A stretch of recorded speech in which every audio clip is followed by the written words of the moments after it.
겨울 인생입니다. 안녕하십니까.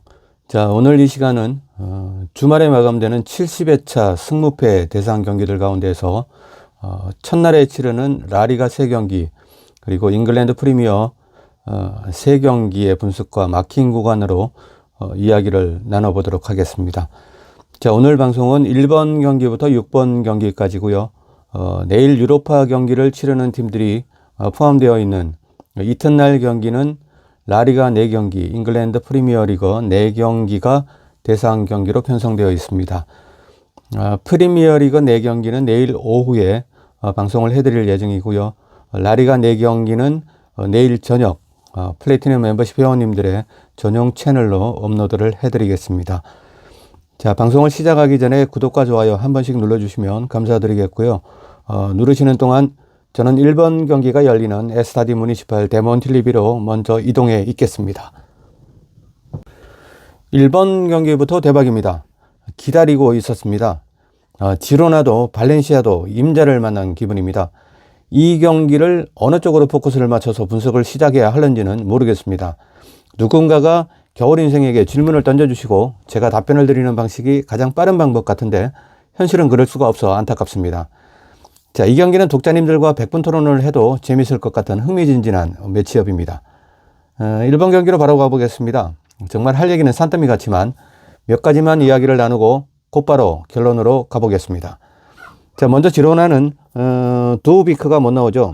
복귀 시점이 12월 중순이라고 나와 있지만 경기 당일 또 귀신같이 나올 수도 있는 게 이 토토판이니까 100% 믿지는 마시고요.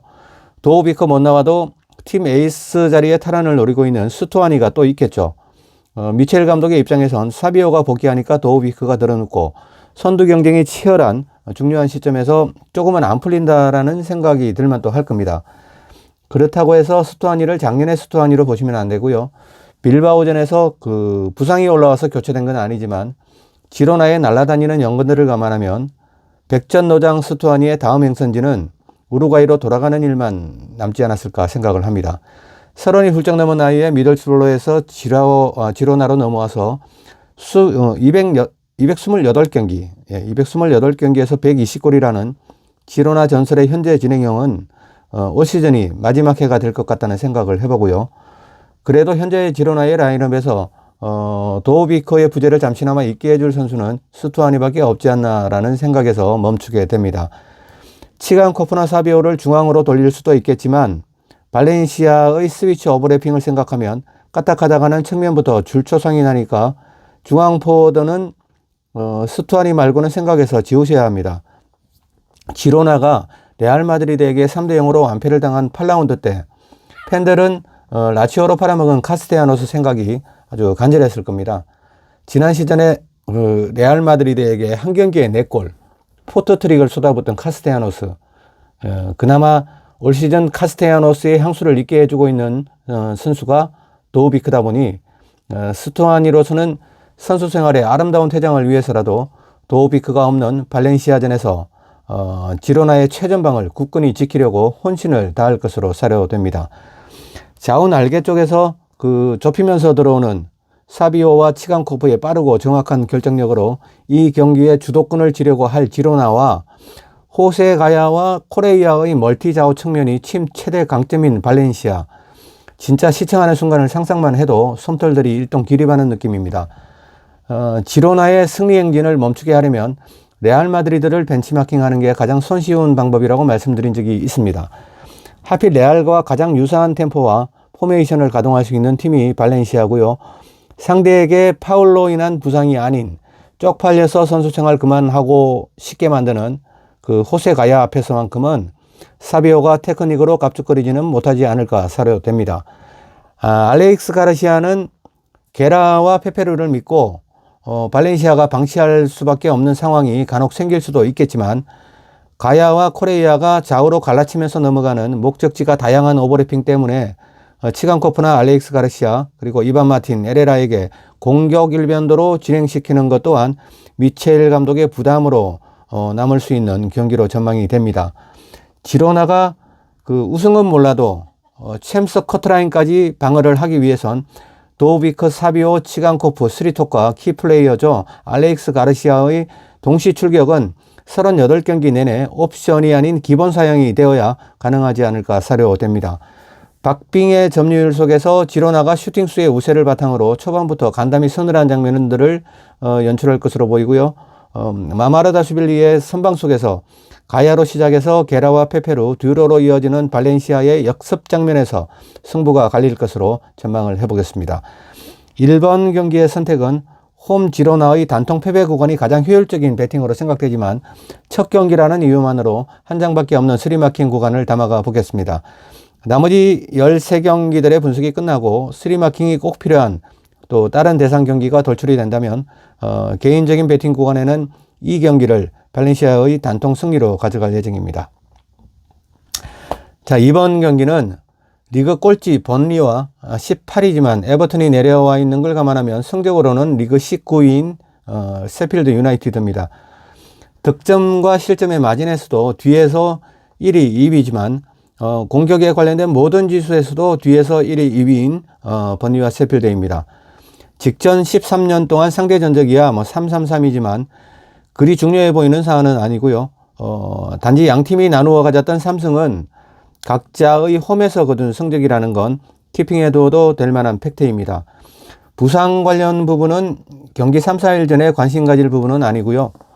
최종픽 관련 수정할 때 참고할 만한 사항입니다. 굳이 하나만 관심을 가져본다면 번리의 골잡이 라일 포스트가 복귀하느냐 마느냐는 토요일 밤까지 예의주시해 볼 만한 부분으로 사료됩니다.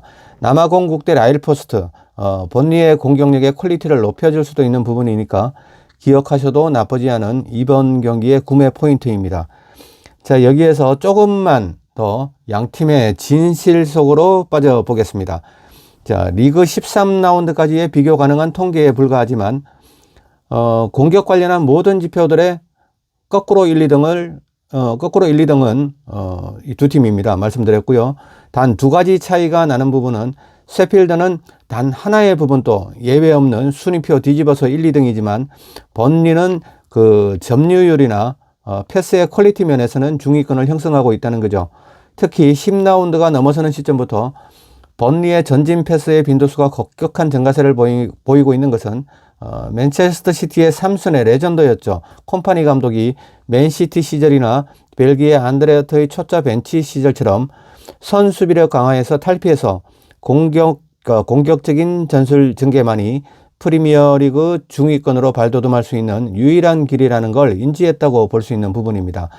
그리고 강등권에서 머물지 않겠다는 확고한 의지를 보여주고 있는 최근 번리의 콤파니 감독의 진취적인 행보를 보았을 때 이 경기만큼은 타켓형 경기가 될 가능성이 높아 보이고요.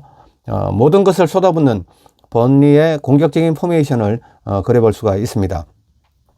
의외로 치고받는 재밌는 경기가 될 수도 있겠지만 전체적인 1, 2선의 밸런스에서 개선의 여지가 암울해 보이는 셰필드가 악명 높은 터퍼무에서 치르는 그 원정 경기에서 기대할 수 있는 것은 아무것도 없어 보입니다.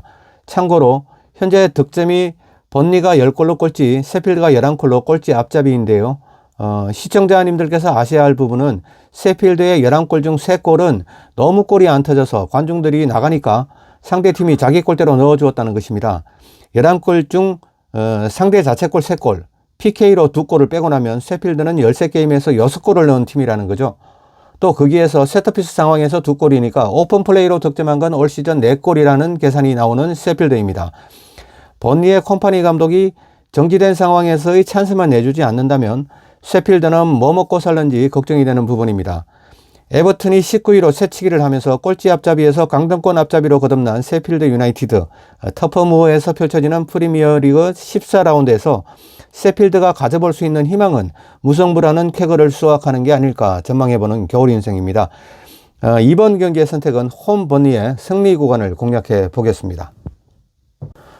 자, 다음은 3번 경기, 리그 5위 빌바오와 리그 12위 라이오의 매치업입니다. 4-2-3-1 포메이션으로 동일한 전술 컨셉을 들고 나오겠지만 그 4-2-3-1의 2-3 부분에서의 전술 수행 능력과 전력 차이에서 빌바오의 우세가 뚜렷해 보입니다.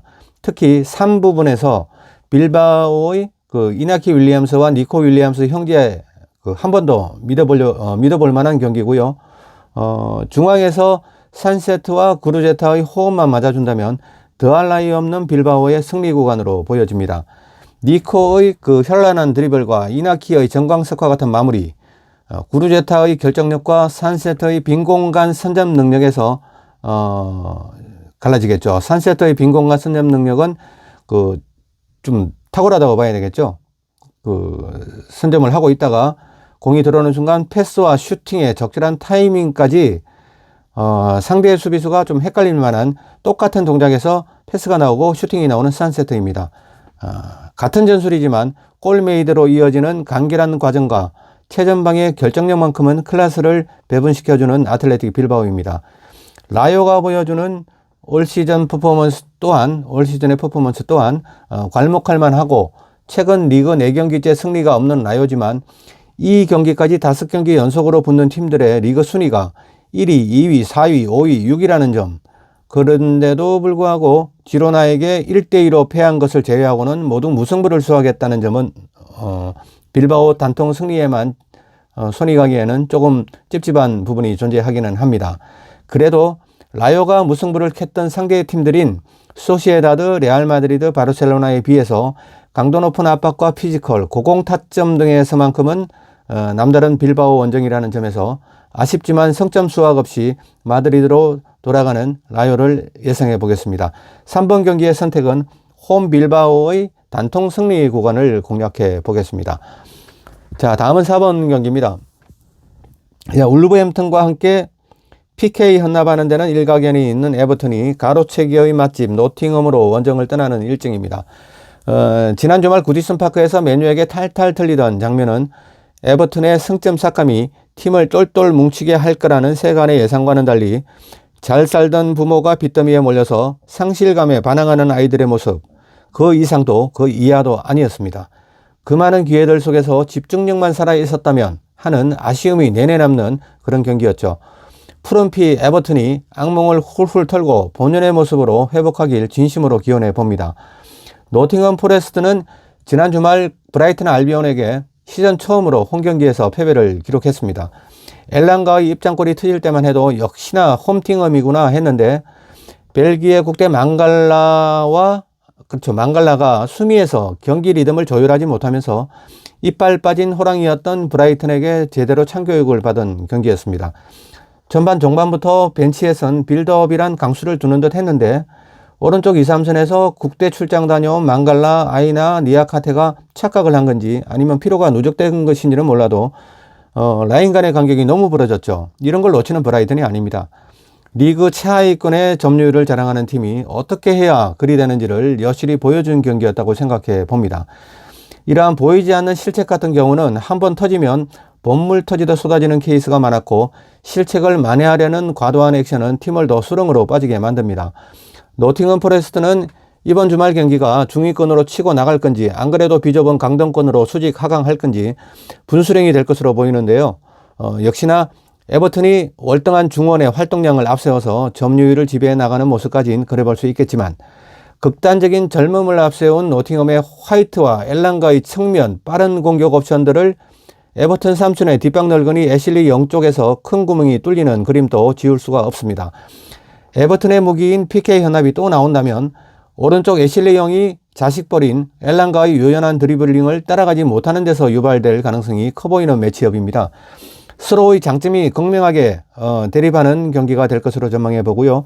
그래도 칼버트 레인을 앞세운 전방 화력은 에버튼이 우세해 보이는 건 부정할 수 없는 팩트입니다. 노팅엄으로서는 스트라이크 아워니가 A매치 후 부상이라는 악재를 틀고 복귀할 수 있느냐가 승부에 영향을 줄 것으로 보이고요. 아워니의 자리를 뉴질랜드 국대조 노장 우드밖에 대안이 없다는 것이 경기 내내 걸림돌로 벤치를 자극할 것으로 전망이 됩니다. 차라리 어리지만 포텐을 항상 내포하고 있는 오도이를 쓰든지 아니면 양발을 자유자재로서는 오리기에게 레이스를 해보는 그 모험수도 충분히 예상 가능한 노팅엄의 시나리오입니다. 두 팀 모두 엑스맨의 출몰 가능성이 높은 상대의 오른쪽 2, 3선을 어느 팀이 먼저 흔들어주느냐에 따라서 승패가 갈릴 것으로 조심스럽게 예상을 해보겠습니다. 4번 경기의 선택은 홈 노팅엄의 승리와 원정 에버튼의 승리 두 구간을 함께 담아가 보겠습니다. 자, 다음은 일요일 새벽 5시에 펼쳐지는 뉴캐슬과 맨체스터 유나이티드의 경기장으로 가보겠습니다. 현재의 팀 전력이나 경기 일정들을 감안했을 때는 뉴캐슬의 낙승이 예상이 됩니다. 하지만 부상 자원들의 면면을 들여다보고 대체하는 옵션들을 대입해서 보면 맨유가 넘지 못할 산도 아닙니다. 기술적인 문제보다 멘탈적인 문제와 전술적인 문제가 더 커 보이는 맨유이기 때문에 생각 없는 맨유가 어떤 일을 저지를지는 알 수가 없습니다. 13라운드까지 무승부가 단 한 번도 없었던 맨유인 만큼 그리고 또 지난 8위와의 챔스 원정에서 공격력이 감소된 부분을 이가 없으면 잇몸으로 버틴다는 격언을 수비력으로 실천해 보인 뉴캐슬이니만큼 또 거기에다가 정말 열심히 뛰었음에도 불구하고 챔스 16강에 자력 진출이 불가능해진 두 팀의 상실감을 대입했을 때 무승부가 유력한 도착지로 전망이 됩니다. 5번 경기의 선택은 사이좋게 승점 1점씩 나눠 가지고 헤어지는 무승부 구간을 선택해 보겠습니다. 자, 그리고 다음은 6번 경기입니다. 바스크 더비네요. 바스크의 신흥강으로 자리매김하고 있는 14위 오사수나와 6위 레알 소시에다드의 매치업입니다. 두 팀이야 바스크 4팀 중 온건파로 분류되기 때문에 서로가 친하고 1년 동안 리그에서 맞대결하는 것보다 더 많은 프렌들리 매치를 치르기 때문에 서로의 전력이나 장단점에 관해서는 속속들이 알고 있는 사이이기도 합니다. 리그 경기로만 들여다보았을 때는 직전 10년간의 시즌을 뒤돌아보아도 홈팀, 원정팀 구분 없이 오사수나가 승리를 한 적은 단 한 번도 없었습니다. 시즌 막판에는 바스크 4팀들에 끌어주고 밀어주는 담합의 가능성도 배제할 수 없기 때문에 바스크 팀들 간의 매치업은 시즌 막판에는 잘 볼 수가 없습니다. 서로가 넉넉하게 생각하지 않을 것이고 최선을 다해 서로의 약점을 파고들겠죠. 오늘 새벽에 소시에다드는 그 찰즈부르크전에서 쿠보와 멘데즈, 사디크 등에게 적절한 교체 시간을 가져가주면서 주말 더비에 대한 의지를 드러냈습니다. 오사수나가 소시에다드에게 한 번은 이길 타이밍이 되기는 했지만 소시에다드의 오야르자발도 복귀를 했고 카를로스 페르난데스 외에는 특이할 만한 부상자도 없는 원정팀 소시에다드라서 오사수나의 승리 구간만 빼고 나머지 구간만 담아봅니다. 6번 경기의 선택은 홈 오사수나의 무승부와 패배 구간을 더블로 가져가 보겠습니다. 자, 이렇게 해서 70회차 승무패 대상 경기 중에서 첫날에 치러지는 6경기의 이야기를 시청자님들과 나누어 보았습니다. 자, 내일 새벽에 유로파 뛰는 팀들이 포함되어 있는 나머지 경기들의 분석 및 마킹 구간은 내일 오후에 방송을 해드리도록 하겠습니다. 오늘 날씨 정말 미쳤습니다. 감기 조심하시고요. 11월의 마지막 날 행복하게 마무리하시길 기원드리겠습니다. 감사합니다. 겨울인생이었습니다.